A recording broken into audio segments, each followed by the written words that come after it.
नमस्कार। खबर दमदार की शुरुआत करते हैं बड़ी खबर के साथ। लखनऊ से बड़ी खबर है जहां पर राज्य नियोजन संस्थान के अधिकारियों पर केस दर्ज किया गया है। 2 आईएएस अधिकारियों समेत 11 पर एफआईआर दर्ज की गई है। आईएएस ज्ञान प्रकाश त्रिपाठी, आईएएस अंकित कुमार अग्रवाल पर केस दर्ज किया गया है। आरोपियों पर यौन उत्पीड़न और प्रताड़ित करने का आरोप लगा है। हमारे सहयोगी ऋषभ मणि लखनऊ से हमारे साथ जुड़ चुके हैं। ऋषभ, क्या जानकारी इस खबर के बारे में? हमें देखिए, ये वर्क प्लेस पे हैरेसमेंट की बात है। एक महिला अधिकारी ने ये एफआईआर दर्ज कराई है राज्य नियोजन संस्थान के अधिकारियों कर्मचारियों के खिलाफ। उन्होंने कहा है कि लगातार उनको मानसिक और शारीरिक रूप से प्रताड़ित किया गया है। उनको जानबूझ के ऐसी जांचों में फंसाया गया है ताकि वो अधिकारियों के सामने मानसिक और शारीरिक रूप से समर्पण कर दें। उन्होंने इसकी महिला आयोग में शिकायत की थी। महिला आयोग ने जांच की थी, उसके बाद आदेश दिया था इसमें एफआईआर दर्ज होनी चाहिए। तो महिला आयोग की जांच और आदेश के बाद महानगर थाने में ये एफआईआर दर्ज हुई है। हमें बहुत शुक्रिया आपका हमारे साथ जुड़ने के लिए ऋषभ और जानकारी तक पहुंचाने के लिए। किसानों ने आज पूरे देश में चक्का जाम किया, जबकि यूपी और उत्तराखंड में किसानों ने डीएम और एसडीएम के कार्यालय पहुंचकर ज्ञापन सौंपा। 5 तस्वीरें इस वक्त हम आपको दिखा रहे हैं। कासगंज, बागपत, बस्ती, वाराणसी, सीतापुर।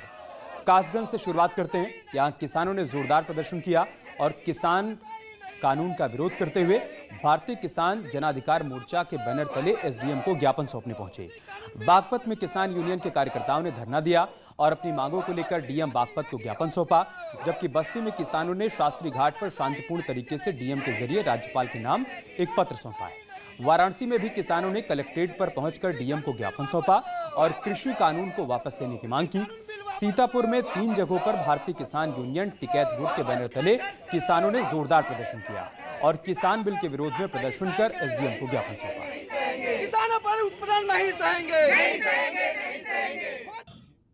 यूनियन ने काफ़ी शांतिपूर्ण तरीके से और सभी काफ़ी व्यवस्थित तरीके से एक ज्ञापन उपलब्ध कराया है, जिसको हम लोग नियमानुसार कार्रवाई करेंगे और जो संबंधित जिस स्तर पर उनको पहुंचाना है उस स्तर पर उनका पहुंचाने का कार्य करेंगे। और जो जिला स्तरीय समस्याएं कुछ एक जो मूलभूत समस्याएं उठाएंगी उनका समय अंतर्गत निस्तारण कराने का पूरा प्रयास किया जाएगा। उधर अमेठी में फिल्म अभिनेत्री कंगना रनौत के बयान के बाद किसानों में आक्रोश देखने को मिल रहा है। यहां कुछ महिलाओं ने आज कंगना रनौत का पुतला फूंका। गौरीगंज के कलेक्ट्रेट बोर्ड पर यह पुतला फूंका गया। हालांकि कुछ पुलिसकर्मी इस दौरान महिलाओं को रोकते हुए नजर आए, लेकिन महिलाएं मानी नहीं और उन्होंने कंगना के खिलाफ जमकर नारेबाजी भी की। बता दें कि कंगना रनौत ने धरना दे रहे किसानों को आतंकवादी कहा था और इसी बात को लेकर यहां महिलाओं में आक्रोश देखने को मिला।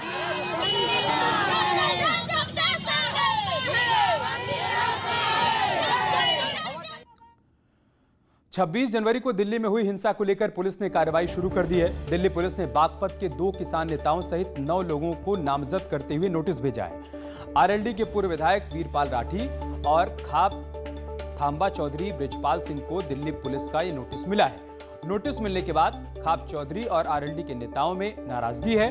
खाप चौधरी ने दोबारा फिर से पुलिस कार्रवाई के खिलाफ पंचायत करने की बात कही है और साथ ही उन्होंने खुद को निर्दोष भी बताया। खाप चौधरी का कहना है कि वो दिल्ली ट्रैक्टर परेड में शामिल भी नहीं हुए थे, लेकिन दिल्ली पुलिस ने उन्हें नोटिस भेज दिया है। जितने भी नोटिस हैं, चाहे वो यहाँ के 716 के हों या मुकदमों के नोटिस हों, दिल्ली में जो एजिटेट कर रहे थे किसान 26 जनवरी पर, उस दिन के नोटिस हैं कि आप लोगों ने दंगा उत्पाद मचाया।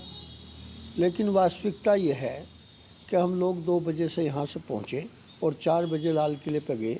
जो सरकार के लोगों ने वहाँ पर किसानों को रोका, उनके ट्रैक्टर पंचर किए, उनको घायल किया। हम उनका कुशलक्षेम और उन ट्रैक्टरों को लेने के लिए गए थे यहाँ से, लेकिन उन्होंने क्या है कि हमें भी उत्पाद में ले लिया। वहाँ लाल किले पे झंडा फहराया गया। वो पता नहीं कौन लोग थे, हमसे तो वो सब पहले थे। उसके बाद हम पहुँचे वहाँ करीब 4 बजे। सब मुकदमों में हमें इन्वॉल्व कर दिया। उधर कानपुर पहुंचे केंद्रीय मंत्री मुख्तार अब्बास नकवी ने किसान आंदोलन पर हो रही इंटरनेशनल ब्रांडिंग पर कहा कि इससे पहले भी सीएए को लेकर हुआ आंदोलन इंटरनेशनल हुआ था, लेकिन इससे कोई फर्क नहीं पड़ता। हमारी जनता नेशनल है। इसके साथ ही उन्होंने कहा कि किसानों के कंधे पर जो लोग बंदूक रखकर चला रहे हैं उनको एक्सपोज किया जाएगा। ये इंटरनेशनल हुआ था ना, कि नेशनल था खाली, पाकिस्तान से लेकर के और कहां पहुंच गया था। उससे पहले भी कई चीजें इंटरनेशनल हो चुकी हैं, लेकिन जनता नेशनल है। जनता राष्ट्रीय भावना से समर्पित है, राष्ट्रीय भावना के प्रति समर्पित है। टॉक से बात हो रही है, किसी से कोई दबाव नहीं। और कभी कोई देश ये स्वीकार करेगा क्या कि आपके देश के राष्ट्रीय ध्वज का अपमान हो? क्या कभी देश स्वीकार करेगा क्या कि 26 जनवरी जो देश के लिए गौरव का दिन होता है, उत्सव का दिन होता है, उसमें उद्दंडता और हुड़दंग हो? ये कोई नहीं स्वीकार करता है। केंद्रीय मंत्री गजेंद्र सिंह शेखावत आज लखनऊ पहुंचे। यहां उन्होंने सम्मेलन के जरिए बजट के बारे में विस्तार से बातचीत की। केंद्रीय मंत्री ने बताया कि बजट में यूपी को क्या क्या मिला है और यूपी में कैसे अब आगे काम किए जाएंगे। केंद्रीय मंत्री के मुताबिक यूपी में 4 नए एकलव्य स्कूल खुलेंगे। लखनऊ, बिजनौर, सोनभद्र, श्रावस्ती में इन स्कूलों को खोला जाएगा।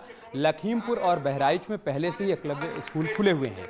इसके साथ ही केंद्रीय मंत्री ने यूपी में लगातार हो रहे विकास के लिए सीएम योगी का धन्यवाद भी किया।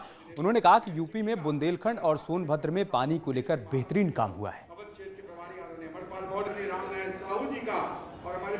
मुख्यमंत्री आदित्यनाथ योगी जी और माननीय मंत्री यहाँ बैठे हैं, उनके परिश्रम की मैं जो है आज यहाँ पर प्रशंसा करना चाहता हूँ। उन्होंने जिस तरह से काम किया, तमाम विपरीत परिस्थितियों के होते हुए भी आज उत्तर प्रदेश में लगभग 24 लाख नए घरों तक पीने का पानी पहुंचा है।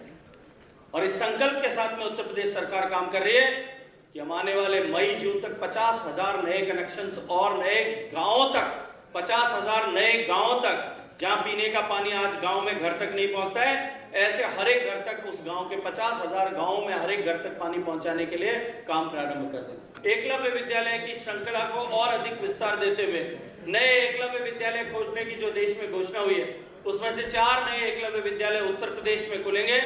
ये बजट में इस बात का उल्लेख किया गया है। और इसके साथ साथ में एकलव्य विद्यालय खोलने के लिए जो बजट 22 करोड़ रुपए प्रति एकलव्य विद्यालय था, उस 22 करोड़ को बढ़ा करके 38 करोड़ रुपए और डिफिकल्ट टेरेन में उसको 48 करोड़ रुपए तक बढ़ाने की भी घोषणा इस बजट के माध्यम से की है। उत्तर प्रदेश में लखनऊ में, बिजनौर में, सोनभद्र में और श्रावस्ती में 4 नए एकलव्य विद्यालय भारत सरकार के सहयोग से खोले जाएंगे। लेकिन हम सब गर्व के साथ में कह सकते हैं कि न केवल हमने दुनिया के सबसे पहले वैक्सीन बनाने वाले देशों की श्रृंखला में अपने आप को सूचीबद्ध किया, दुनिया की सबसे लो कॉस्ट, सबसे सस्ती वैक्सीन हमने बनाई, दुनिया की सबसे इफेक्टिव वैक्सीन हमने बनाई, और न केवल बनाई, अभी तो दुनिया का सबसे बड़ा वैक्सीनाइजेशन प्रोग्राम जो है वो हमने भारत में सफलता के साथ में प्रारंभ भी किया। इधर सीएम योगी ने बड़ी पहल करते हुए केंद्र सरकार को यूपी के हर मंडल में सैनिक स्कूल बनाने का प्रस्ताव भेजा है। योगी सरकार का मकसद है कि बच्चों को सस्ती और गुणवत्ता परक शिक्षा मिले। इसी के तहत ये प्रस्ताव भेजा गया है। आपको बता दें कि यूपी में पहले से ही 3 सैनिक स्कूल चल रहे हैं और पूरे देश में 31 सैनिक स्कूल चलाए जा रहे हैं।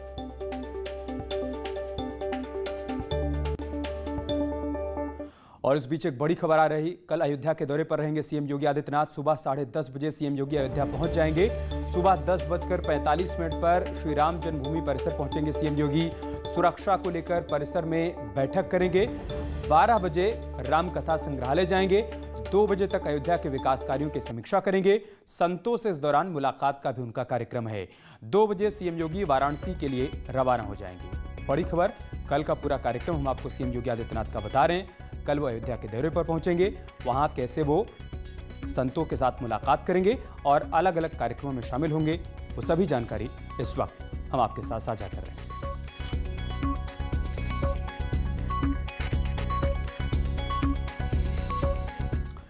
कानपुर में असलाह लाइसेंस के मामले में एसआईटी जांच जैसे जैसे आगे बढ़ रही है, नए नए खुलासे होते जा रहे हैं। इस जांच में तकरीबन 8,500 असलाह लाइसेंस संदिग्ध मिले हैं। वहीं ऐसी फाइलें भी सामने निकल कर आई हैं जो लाइसेंस आपराधिक प्रवृत्ति के लोगों के नाम पर हैं। इस जांच में 2 आईपीएस समेत कई पीपीएस अधिकारी दायरे में आए हैं। वहीं तत्कालीन डीएम और एडीएम के हस्ताक्षर मिलान की भी बात सामने आ रही है, जिसके बाद शस्त्र लाइसेंस जांच को लेकर कई बड़े खुलासे हो सकते हैं। एसआईटी की जांच में एक बड़ा खुलासा हुआ है, जिसके बाद उत्तर प्रदेश के 11 प्रशासनिक अधिकारियों की भूमिका संदिग्ध मानी जा रही है। और सबसे बड़ा सवाल कि आखिर अपराधियों के असलाह बने तो बने कैसे। हस्ताक्षर मिलान के बाद ये अब तय होगा कि उनकी भूमिका क्या थी। फिलहाल इस खुलासे के बाद से प्रशासनिक अधिकारियों में हड़कंप मचा है। वीडियो जर्नलिस्ट आशीष पांडे के साथ अमित गंजू, न्यूज़ 18 कानपुर। और अब खबर प्रयागराज से, जहां पर एक बड़ी मार्केट में विकास प्राधिकरण का बुलडोजर चला है।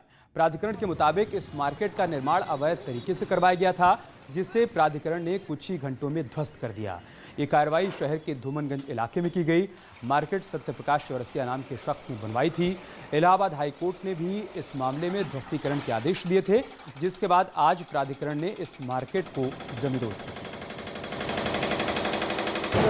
जो नक्शा, ये प्राधिकरण से नक्शा पास था काफ़ी पहले, उसमें नक्शे के विपरीत इन्होंने आगे सेटबैक में और रोड वाइडनिंग कवर करते हुए दुकानों का निर्माण कर लिया था और इसको किराए पर उठा दिया गया था।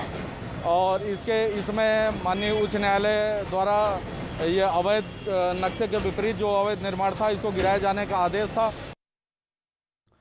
एसआईटी मिर्जापुर और आजमगढ़ के करीब 400 मदरसों की जांच करने की तैयारी में है।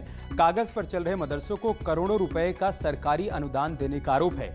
कई मदरसे अवैध रूप से संचालित हो रहे थे, तो कई मदरसों में शिक्षकों की भर्ती में गड़बड़ी का आरोप लगा है। इतना ही नहीं, मदरसे में पढ़ने वाले छात्रों की संख्या में भी गड़बड़ी की बात सामने आई है। एक आरटीआई से इस घपले का खुलासा हुआ है। एसआईटी अब पूरे मामले की जांच कर इन मदरसों की जमीनी हकीकत को तलाशेगी।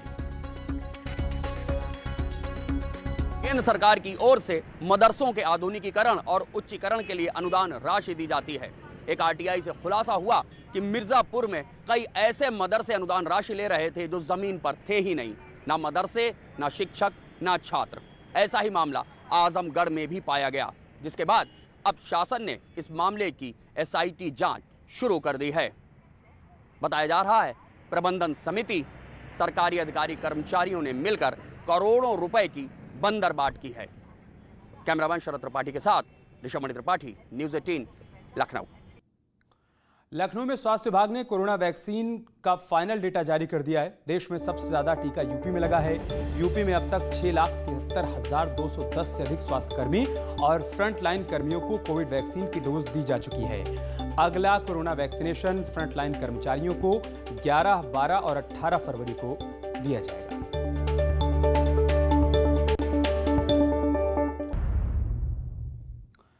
गोल्डी उद्योग समूह ने पूरे भारत के वरिष्ठ बिक्री अधिकारियों का एक सम्मेलन आयोजित किया।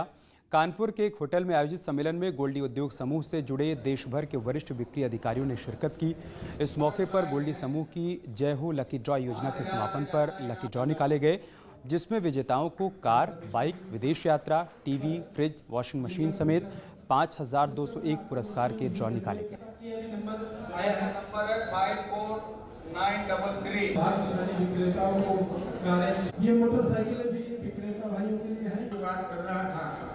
आज गोल्डी की पिछले वर्ष की उपहार योजना का लकी ड्रॉ है जय हो का, जिसमें 4 सेंट्रो गाड़ी, 40 मोटरसाइकिल और ऐसे ही 5,000 इनाम वितरक भाइयों के लिए निकाले गए हैं, जो बहुत ही जल्द जो हैं सबको डिस्ट्रीब्यूट किए जाएंगे। इसी के साथ साथ कंपनी ने आज अपनी एक नई स्कीम लॉन्च करी है, उत्सव हमारे साथ, जो कि 3 माह की स्कीम है और उत्तर भारत के लिए सभी रिटेलर भाइयों के लिए लॉन्च करी गई है। हम उचित क्वालिटी उच्चतम दाम में आप तक हमेशा लाते रहेंगे। हमारे प्रधानमंत्री जी, जिन्होंने आत्मनिर्भर भारत, स्वच्छ भारत और स्वस्थ भारत की पहल करी है, गोल्डी समूह उस पर तत्पर है। मैं अपने सभी देशवासियों से गुजारिश करता हूं कि आइए मिलकर अपने भारत को हम आत्मनिर्भर, स्वस्थ और स्वच्छ बनाते रहें। यह मेरी सबसे कामना है। धन्यवाद। और चलिए इसके साथ इस बुलेटिन में इतना ही। खबरें जारी हैं, आप बने रहे हमारे साथ। नमस्कार।